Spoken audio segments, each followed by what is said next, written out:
जय जगन्नाथ पिला माने आज मु आपण मानक पाखकू नत्व विधि कौन सत्य विधि कौन आ उपरे गोटे फुल वीडियो नहीं आसी वीडियोटी जदि आपण मानकर पसंद आसीबो ताहले निश्चिंत रूपे लाइक शेयर एंड सब्सक्राइब कर देबे।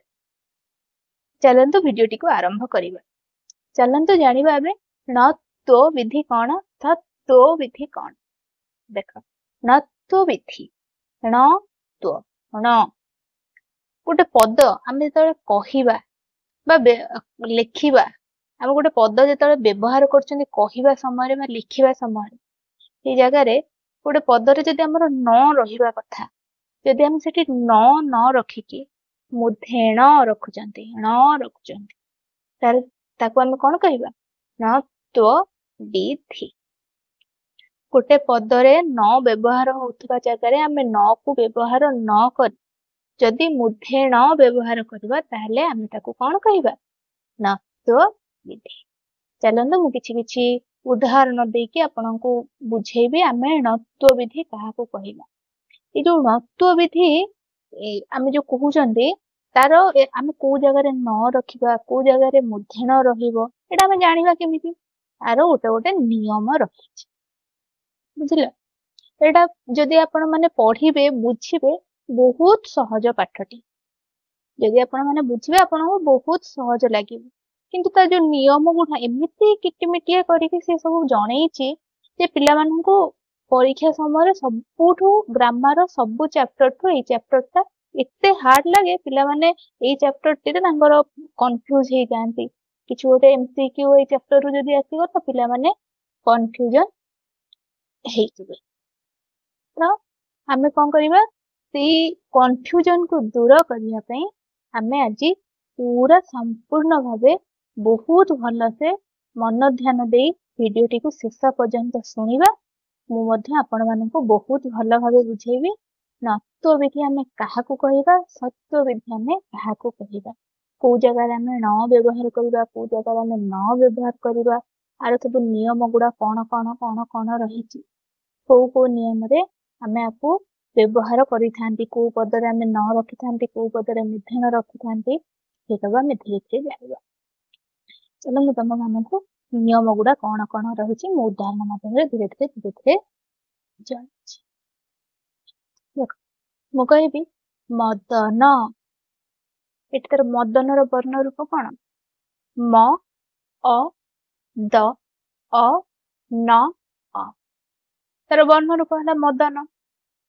तो देख आमे न जगार आमे एठी केबे न बसई परिबा कि न को उठे कि म द न मु कहि म द न मु केबे न लिखिबी ना कहिबी से जगह रे न ही लिखिबी। ए जो आमे मु कहबी त्रु न रु न ऋण वर्ण रूप कोन रु न अ न रहउछि तार वर्ण रूप एठी किंतु मु कोन करूछि रु ण ऋण लिखुची बुझला। देख ये जो आमर जो लिखिबार शैली कहिबार शैली को जगह आमे न लिखिबा को जगह रे न लिखिबा आर गोटे गोटे नियम रहिछि। चला आमे जानिबा से जो नियम गुडा कोन कोन आमे को जगह रे आमे न लिखिबा को जगह रे न लिखिबा से नियम सब कोन आमे जानिबा। मदन म अ द अ न अ एठी कोन होउची अकार परे न बसिछि बुझिला।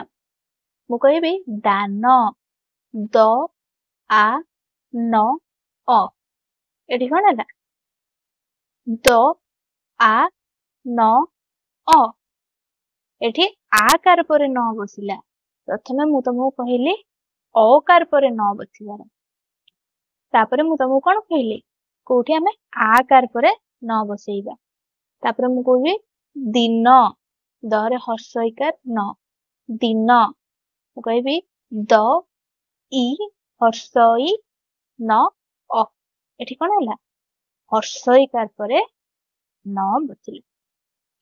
मु कहबी दरे दीर्घइकार दि न दिन द दीर्घई न अ एठी कोन हला दीर्घइकार परे न बसिछ।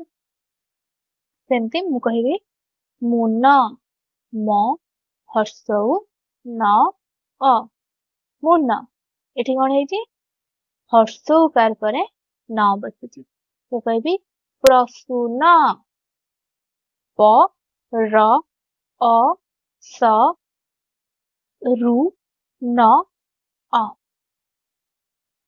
एठी कौन है उ माने दीर्घ एठी कौन है दीर्घकार पर कौन है न बसिला मु कहबी फेन फ ए न अ फेन एठी कौन है फ ए कार पर न बसिଛି तापर मु कहबी दैन्य द ऐ न य अ एठी कौन है ऐ कार पर न बसिଛି ଦେଖିଲ ମୁଁ ତମକୁ ଯେତିକି ସବୁ ଉଦାହରଣ ଦେଲି ଏଠି କଣ ହେଇଛି ତାର ବର୍ଣ୍ଣ ରୂପ ନ ରହିଛି ଆଉ ଆମେ ତାକୁ ନ ବୋଲି ବି ଶବ୍ଦ ରୂପରେ ଲେଖୁଛନ୍ତି ବୁଝିଲ ଅକାର ଆକାର ହର୍ଷଇକାର ହର୍ଷଉକାର ଦୀର୍ଘଉକାର ଏକାର ଐକାର ଏଇ ଯୋଉ ସବୁ କାର ଗୁଡା ରହିଛି ତାର ସ୍ୱର ବର୍ଣ୍ଣ ପରେ ନ ରହିଛି ବୁଝିଲ ଆମେ ତାକୁ ଭାଷାରେ ଶବ୍ଦ ଗୁଡିକ ଆମେ ଯୋଉ କହିବା ପୁରା ଅବିକଳ ଆମର ଲେଖିବା ଶବ୍ଦ ରୂପ ଆଉ କହିବା ଶବ୍ଦ ରୂପ ରହୁଛି ତ ବୁଝିପାରିଲ ଆମର ଏଠି ନ ଆମେ କୋଉ ଜାଗାରେ ବସେଇବା ଅକାର ଆକାର ହର୍ଷଇକାର ହର୍ଷଉକାର ଦୀର୍ଘଉକାର ଏକାର ଐକାର ତାପରେ ସବୁ ଆମର କଣ ବସିବ ନ ବସିବ ବୁଝିପାରିଲ ସେମିତି ମୁଁ ତମକୁ ଆଉ କିଛି ଉଦାହରଣ ଦଉଛି ଶୁଣ ଯୋଉଠି ଆମେ ବର୍ଣ୍ଣ ରୂପ ଲେଖୁଥିବା ନ କିନ୍ତୁ ଏହାର ଶବ୍ଦ ରୂପ ରହିବ ନ ତ ଜାଣିବା ଏବେ କୋଉଠି ନ ବସିବ ଚାଲ ଦେଖିବା ଦେଖ ମୁଁ କହିବି ଋଣ ଋ ନ ଅ ଏଠି କଣ ହେଲା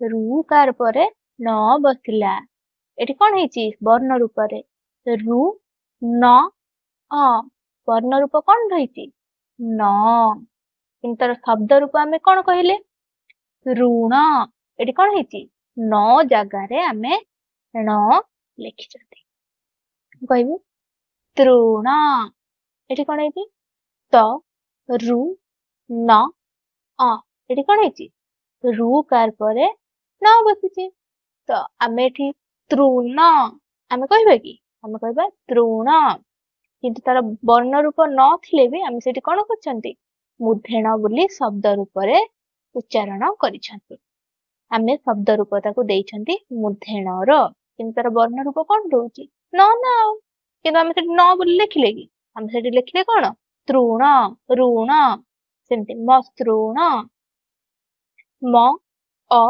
स रु न अ ଏଠି କଣ ହେଇଛି ରୁ କାର ପରେ ଣ ବସିଛି ବୁଝିଲ ମୁଁ କହିବି ଜୀର୍ଣ୍ଣ ଜ ଦୀର୍ଘଇ ର ନ ଅ ଏଠି କଣ ହେଇଛି ର କାର ପରେ ବସିଛି କଣ ମୁଧେଣ ବିଦୀର୍ଣ୍ଣ ବ ହର୍ଷଇ ଦ ଦୀର୍ଘଇ ର ନ ଅ ଏଠି କଣ ହେଇଛି ର କାର ପରେ ନ ବସିଛି ଦେଖ ମୁଁ କେମିତି ରୁ କାର ପରେ ନ ରହୁଛି ର କାର ପରେ ନ ରହୁଛି ମୁଁ କେମିତି ତାର ବର୍ଣ୍ଣ ରୂପ ଗୁଡା ନ ଅଛି କିନ୍ତୁ ଆମେ ତାର ଶବ୍ଦ ରୂପକୁ କଣ ଭାବେ ବ୍ୟବହାର କରୁଛନ୍ତି ନ ଭାବେ ବ୍ୟବହାର କରୁଛନ୍ତି ବୁଝିଲ ଉତ୍ତୀର୍ଣ୍ଣ ଉ ତ ତ ଦୀର୍ଘଇ ର ନ ଅ ଏଠି କଣ ହେଇଛି ର କାର ପରେ ଣ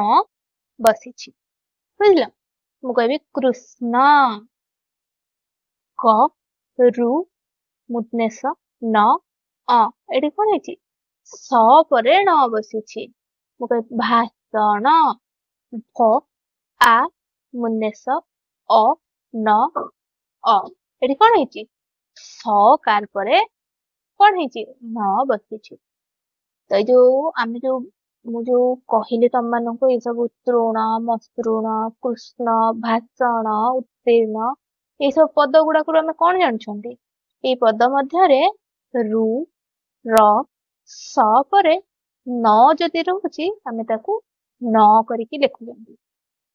ବୁଝିଲ? ଦେଖ ମୁଁ ତମକୁ ପ୍ରଥମେ ଯୋଉ ଉଦାହରଣ ଦେଲି ତାର ଯୋଉଠି ଆମର ଅକାର ହର୍ଷେଇକାର ହର୍ଷଉକାର ଦୀର୍ଘଉକାର ଏକାର ଐକାର ସବୁ ରହୁଛି ଏ ଜାଗାରେ କଣ ହଉଛି ତାର ଏଇ ଜାଗାରେ ଆମେ ଯଦି ତାର ବର୍ଣ୍ଣ ରୂପ ନଥିବ ତାହେଲେ ଆମେ ତାକୁ ଶବ୍ଦ ରୂପରେ ବି ନ ବୋଲି ବ୍ୟବହାର କରିବା। ତାପରେ ଯୋଉ ସବୁ ମୁଁ ତମକୁ ଉଦାହରଣ ଦେଲି ତୃଣ ଜୀର୍ଣ୍ଣ ମସୃଣ ବିଦୀର୍ଣ୍ଣ ଏଇ ସବୁ ଗୁଡା ଯୋଉ ଉଦାହରଣ ଦେଲି ଏଠି କଣ ରହୁଛି ଏଠି ତାର ବର୍ଣ୍ଣ ରୂପ ଯଦି ଆମର ଗୋଟେ ପଦରେ ଯଦି ଆମର ର ରୁ ସ ରହୁଛି ବୁଝିଲ ଯଦି ଗୋଟେ ପଦ ମଧ୍ୟରେ ର ରୁ ସ ରହୁଛି ତାପରେ ଯଦି ଆମର ଗୋଟେ ବର୍ଣ୍ଣ ରୂପ ଆମର ନ ଥିବ ସେ ନ କୁ ଆମେ ଶବ୍ଦ ରୂପରେ ନ ବୋଲି ବ୍ୟବହାର କରିବୁ। ଏ ନିୟମଟା ମନେ ରହିଲା। ପ୍ରଥମ ନିୟମ ଆମର ଅକାର ହର୍ଷଉକାର ଦୀର୍ଘଉକାର ଏକାର ଐକାର ତାପରେ ଆମର ଯଦି ଏଇ ସବୁ ଗୋଟେ ପଦ ମଧ୍ୟରେ ଏଇ ସବୁ କାର ରହିଲା ତାହେଲେ ଆମେ ସବୁ କଣ କରିବା ନା ବର୍ଣ୍ଣ ରୂପ ଯାହା ଥିବ ଶବ୍ଦ ରୂପ ବି ସେଇ ଭାବେ ବ୍ୟବହାର କରିବା। ଯଦି ଗୋଟେ ପଦରେ ରୁକାର ରକାର ସ ରହୁଛି ତାହେଲେ ରୁ ର ସ ହେଲା ଏଇ ତିନୋଟି ଜିନିଷ ଯଦି ରହୁଛି ଗୋଟେ ପଦ ମଧ୍ୟରେ ତାହେଲେ ଆମେ ନ ଜାଗାରେ ନ ବୋଲି ଶବ୍ଦ ରୂପ ଭାବେ ବ୍ୟବହାର କରିବା। ବର୍ଣ୍ଣ ରୂପ ନ ରହୁଥିବ କିନ୍ତୁ ତାର ଶବ୍ଦ ରୂପ ଆମେ କେମିତି ବ୍ୟବହାର କରିବା ନ ବୋଲି ବ୍ୟବହାର କରିବା।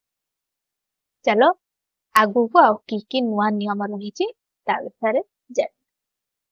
ଦେଖ ମୁଁ କହିବି ପ୍ରାଣ ପ ର ଆ ନ ଅ ଏଠି କଣ ହେଇଛି ସ୍ୱର ବର୍ଣ୍ଣ ଆ ପରେ ନ ରହିଛି ଏଠି ଆ ଗୋଟେ କଣ ସ୍ୱର ବର୍ଣ୍ଣ ସ୍ୱର ବର୍ଣ୍ଣ ଆ ପରେ ନ ଅଛି ବୁଝିଲ।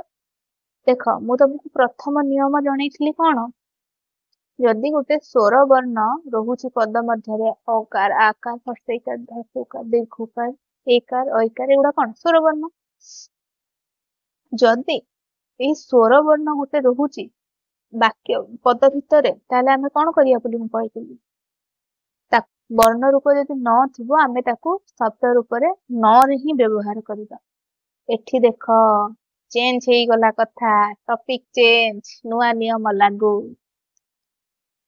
ଆ କାର ପରେ ମାନେ ଆ ଗୋଟେ ସ୍ୱର ବର୍ଣ୍ଣ ଆ କାର ପରେ ନ ଅଛି ହେଲେ ମୁଁ ତାକୁ କଣ କହୁଛି ପ୍ରାଣ।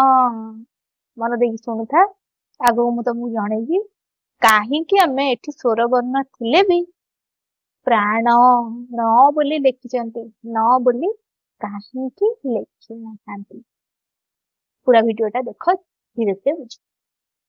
ଚାଲ ଆଗକୁ ମୁଁ କହିବି ଦାରୁଣ ଦ ଆ ର ଇ ନ ଅ ଏଠି କଣ ହେଇଛି ସ୍ୱର ବର୍ଣ୍ଣ ହର୍ଷଉ ଆପରେ ନ ରହିଛି କିନ୍ତୁ ଆମେ ଶବ୍ଦ ରୂପ କଣ ବ୍ୟବହାର କଲେ ଦାରୁଣ ମୁଧେଣ ବ୍ୟବହାର କରିଛନ୍ତି।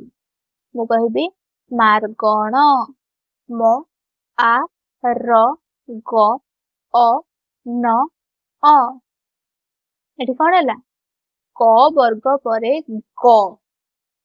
କ ବର୍ଗର ଯୋଉ ଗ ରହିଛି ତାପରେ ଆମେ ନ ବୋଲି ବର୍ଣ୍ଣ ରୂପରେ ଆମେ ଦେଖୁଛନ୍ତି ଆର ରହିଛି କାହାପରେ କ ବର୍ଗର ଗ ପରେ ଆମର ରହିଛି ନ। ମୁଁ କହିବି ଦାରୁଣ ଦ ଆ ର ହର୍ଷଉ ନ ଅ ଏଠି କଣ ହେଇଛି ସ୍ୱର ବର୍ଣ୍ଣ ହର୍ଷ ଉପରେ ଆମର ଅଛି ନ।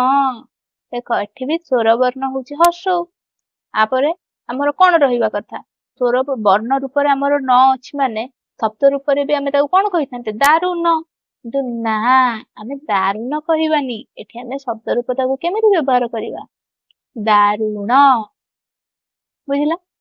ଦେଖ ମୁଁ କହିବି ମାର୍ଗଣ ମ ଆ ର ଗ ଅ ନ ଅ ଏଟା ହଉଛି ତାର ବର୍ଣ୍ଣ ରୂପ ମୁଁ ତାକୁ ସେଠି କିନ୍ତୁ ମାର୍ଗନ ଲେଖିବିନି, ଏଠି ଲେଖିବି ମାର୍ଗଣ। ଆର ଣ ଅବସ୍ଥାନଟା ଆର କୋଉଠି ରହୁଛି? କ ବର୍ଗର ଗ ପରେ ଆମେ ନ ରଖିଛନ୍ତି ବର୍ଣ୍ଣ ରୂପରେ, କିନ୍ତୁ ତାର ଶବ୍ଦ ରୂପ କଣ ରହୁଛି? ମାର୍ଗଣ ମୁଧେଣ। ସେମିତି ଦର୍ପଣ, ଦ ଅ ର ପ ଅ ନ ଅ, ଏଠି କଣ ହେଲା? ପ ବର୍ଗ ପରେ ପ ବର୍ଗର ପ ପରେ ଆମର ଏଠି କଣ ଅଛି? ନ ଅଛି।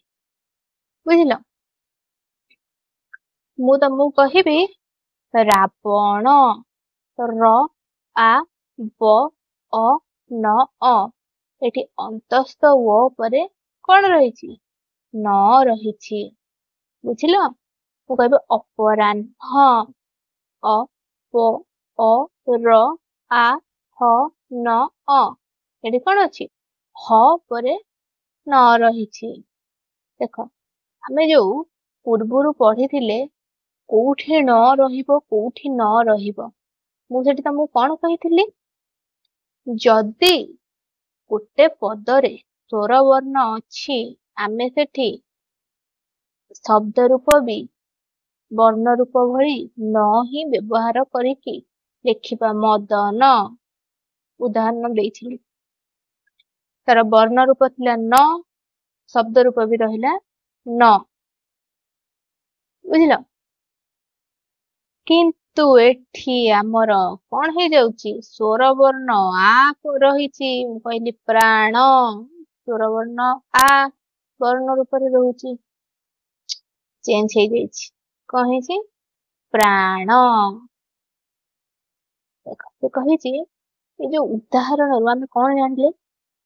ର ରୁ ସ ଠିକ ପରେ ନ ଥିଲେ, ତାପରେ ର ରୁ ସ, ଆର ଠିକ ପରେ ଯଦି ନଥିବ, କିମ୍ବା ସ୍ୱର ବର୍ଣ୍ଣ ଅ ବର୍ଗ, ପ ବର୍ଗ, ୟ ୱ ହ ପରେ ଯଦି ନ ରହୁଛି, ତାହେଲେ ଯଦି ତାର ନ ରହିଥିବ ଆମର ବର୍ଣ୍ଣ ରୂପରେ, ତାହେଲେ ସେଠି ଆମେ ଶବ୍ଦ ରୂପ ଣ ବୋଲି ବ୍ୟବହାର କରିବା। ଏବେ ଜାଣିଲ ତ କୋଉ ଜାଗାରେ ଆମେ ଣ ରଖିବା, କୋଉ ଜାଗାରେ ଆମେ ନ ଲେଖିବା, ତାର ସବୁ କେମିତି କେମିତି ନିୟମ ରହୁଛି। କେମିତି ଆମର ସ୍ୱର ବର୍ଣ୍ଣ ପରେ ଯଦି ଆମର ଥିବ ନଥିବ, ତାହେଲେ ଆମେ କିଛି ଜାଗାରେ କଣ କରିବା? ସେଇ ନ ହିଁ ଶବ୍ଦ ରୂପ ଭାବେ ବ୍ୟବହାର କରିବା।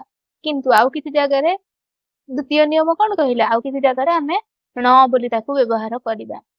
କିନ୍ତୁ ସିଏ କହୁଛି, ଏଇ ଯୋଉ ଆମେ ନିୟମଟା ଯୋଉ ପଢିଲେ, ଏ ନିୟମଟି ସବୁ ଜାଗାରେ କାମ ଦବ ନାହିଁ। ଏମିତି କିଛି ଶବ୍ଦ ଅଛି, ଯୋଉ ପଦ ଗୁଡିକ ଏ ନିୟମକୁ ଉଲ୍ଲଂଘନ କରନ୍ତି।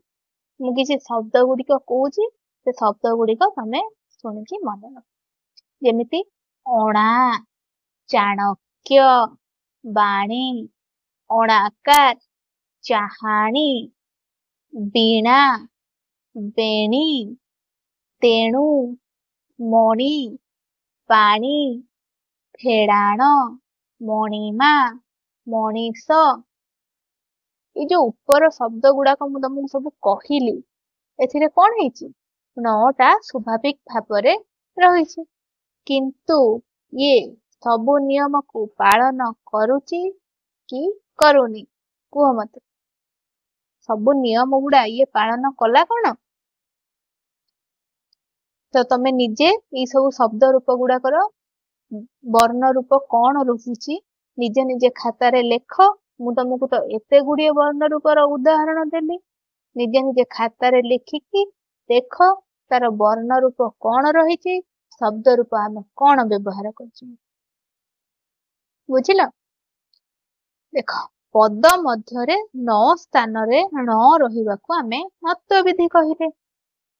ରୁ ର ସ ପରେ ଯଦି ନ ରହୁଛି, ନ ଥିଲେ ଆମେ ଣ ବୋଲି ସେଠି ବ୍ୟବହାର କଲେ। ନ ଜାଗାରେ ନ ରହିବାକୁ ନତ୍ୱ ବିଧି କହିଲେ।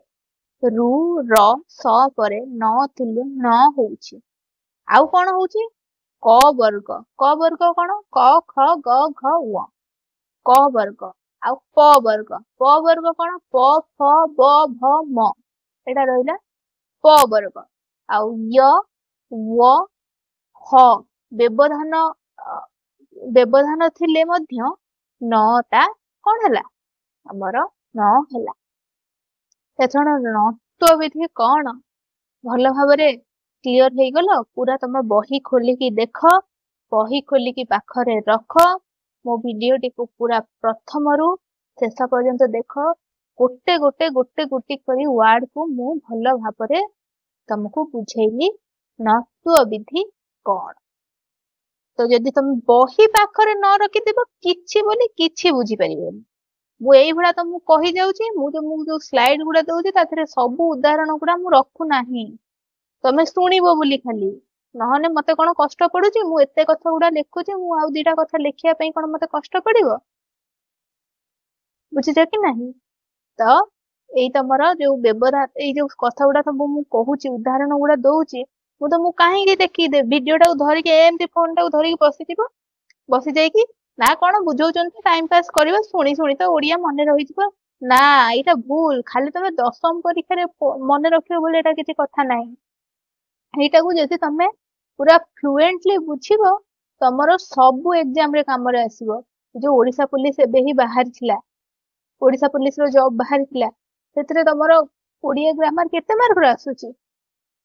କେତେ ଓଡିଆ ଗ୍ରାମାର ସେଠି ତମର କାମରେ ଦବ? କେତେ ଏକ୍ସାମ ଏସଓ ଜେନର ଏ ସବୁ କେତେ ଏକ୍ସାମ ଅଛି? ଯେ ତମେ ଭଲସେ ଓଡିଆ ଟାକୁ ବୁଝିବ, ତାହେଲେ ତମେ ଗୋଟେ ଏକ୍ସାମ କ୍ରାକ୍ କରିଦବ, ଗୋଟେ ଗଭର୍ଣ୍ଣମେଣ୍ଟ ଏକ୍ସାମ କ୍ରାକ୍ କରିବ, ଭଲ ମାର୍କ ରଖିକି ତମେ ଗଭର୍ଣ୍ଣମେଣ୍ଟରେ ଭଲ ପୋଷ୍ଟିଂ ପାଇବ।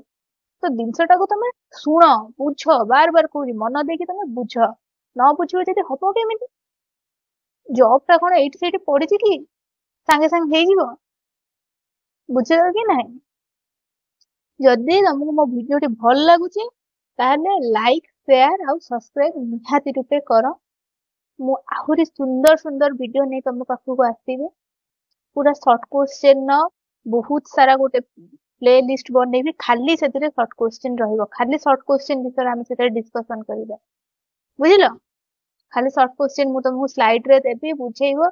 ଆगे ବିଷୟ ଗୁଡା ଆମେ ଚାପ୍ଟର ୱାଇଜ ଧୀରେ ଧୀରେ ସାରିଦିଏ, ତାପରେ ସର୍ଟ କୋଶ୍ଚେନ ଗୁଡା ଆମେ ବୁଝିବା। ଆଉ ତମେ ଯଦି ଲାଇକ୍ କରିବନି, ସେୟାର କରିବନି, ଦେଖିବନି ମୋ ଭିଡିଓ, ଭଲ ଲାଗୁଛି ଖରାପ ଲାଗୁଛି ଜାଣିବ କେମିତି? ଦେଖ, ଲାଇକ୍ ସେୟାର ସବସ୍କ୍ରାଇବ କର। ମୁଁ ଆହୁରି ଭଲ ଭଲ ଭିଡିଓ ତମ ପାଖକୁ ନେଇକି ଆସିବି। ଖାଲି ତମର 10th ଏକ୍ସାମ ନୁହଁ, ଏଟା ଖାଲି ଦଶମ ବହି ବୋଲି 10th ଏକ୍ସାମ ରେ ତମେ କ୍ଲିୟର କରିବ ସେଟା ମାନେ ନାହିଁ। ଯେମିତି ତମେ ଭଲ ଗୋଟେ ଗଭର୍ଣ୍ଣମେଣ୍ଟ ଏକ୍ସାମ କ୍ରାକ୍ କରିପାରିବ, ସେମିତି ଚାପ୍ଟର ୱାଇଜ ତମେ ପଢ। ପାଖରେ ବହି ରଖ, ଖାତା ରଖ, ପେନ ରଖ। ମୁଁ ଯାହା ଯାହା କହୁଛି ଉଦାହରଣ ଗୁଡା ଲେଖ, ନିଜେ ନିଜେ ବାହାର କର ତାର ବର୍ଣ୍ଣ ରୂପ କଣ ରହୁଛି, କେମିତି କୋଉ ଜାଗାରେ ପ ବର୍ଗ ରହୁଛି, କୋଉ ଜାଗାରେ କ ବର୍ଗ ରହୁଛି, କୋଉଠି ଆମର ସ୍ୱର ବର୍ଣ୍ଣ ପରେ ନ ରହିବା କଥା କିନ୍ତୁ ସେଠି ଣ ହେଇଯାଉଛି। ନିଜେ ନିଜେ ସବୁ ଲେଖ। ଯଦି ଖାତା ପେନ୍ ହାତ ନ ଚାଲିଛି, ତମର ଜୀବନ ବି ଆଗକୁ ଚାଲିବନି, ଆଗକୁ ବଢିବନି, ସେଇଠି ଅଟକି ଯିବ। ମୋବାଇଲ ତ ସମସ୍ତେ ଦେଖୁଛନ୍ତି, ବୁଝୁଛ କି ନାଇଁ? ତ ଭଲ ରୂପେ ବୁଝ ପାଠଟାକୁ। ଯଦି ଭଲ ଲାଗିଥିବ ତ ଲାଇକ୍ ସେୟାର ସବସ୍କ୍ରାଇବ, ଆଉ କିଛି ମାଗୁନି, ତମ ହାତ ଅଟକି ଯିବନି, କରିଦିଅ ସବସ୍କ୍ରାଇବ ଟେ, ବୁଝିଲ? ରହିଲି, ଜୟ ଜଗନ୍ନାଥ। ସେକେଣ୍ଡ ଭିଡିଓରେ ଆମେ ଜାଣିବା କଣ ସତ୍ତ୍ୱ ବିଧି କଣ।